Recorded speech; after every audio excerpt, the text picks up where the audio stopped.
All right, today we'll be doing sum and difference properties or identities, but we'll be doing them a little bit differently. So instead of just finding values in the unit circle, we're going to be looking at them more in terms of their identity themselves.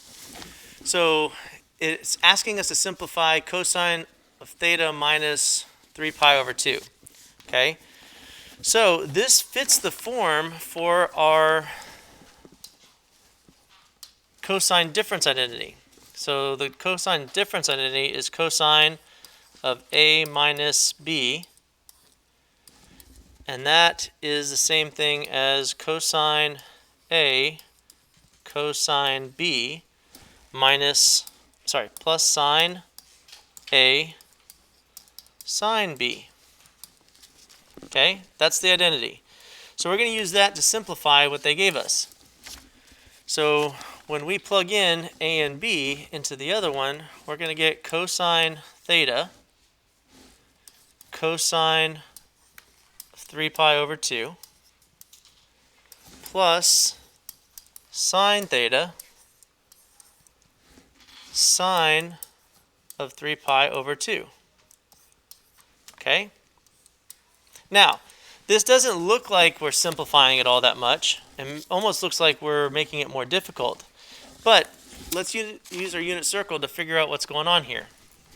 So, in the first part, cosine theta can't be simplified, but cosine at 3 pi over 2 from your unit circle is 0, plus sine theta, and sine at 3 pi over 2 is negative 1.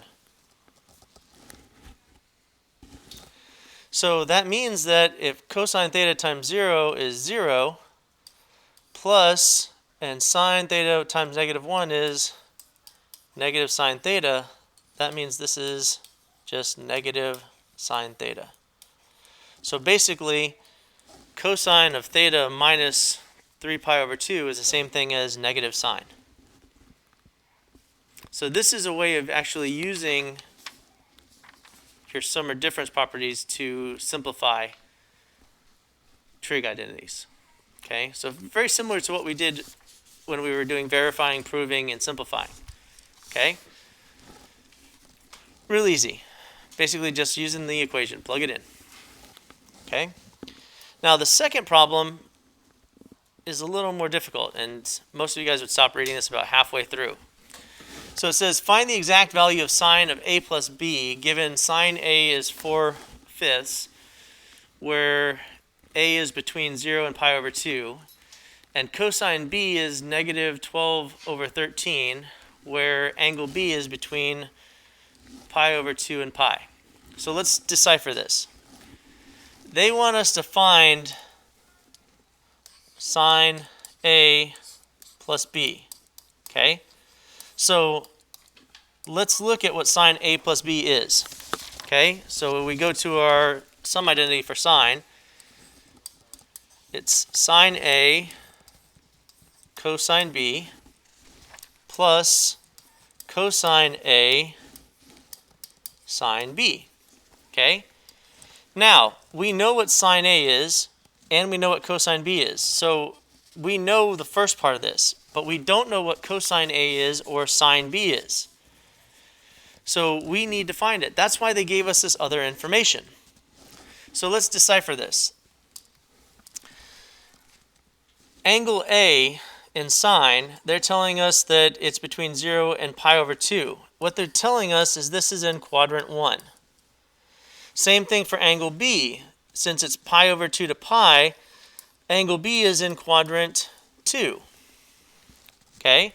Now, why would they be telling us that? It's so that we can set up our triangle. So just like we did earlier with trig, when I gave you a trig value and said, hey, find one of the other trig values based on that, that's what we're going to be doing here. So I'm going to do this part. I'm going to set up this one in red. So angle A is in quadrant 1. So in quadrant 1, this is angle A. Okay? They give us sine. Sine is y over r. So y is 4, r is 5, and we need to find x. So you could either do Pythagorean theorem, or you could recognize that this is a Pythagorean triple, which means that x is 3. So we can therefore use this triangle to find cosine A. Using this triangle, cosine A is going to be 3 over 5. Which means now we know what this cosine A is. So next we're going to find sine B, the exact same way, but I'm going to have to set up another triangle.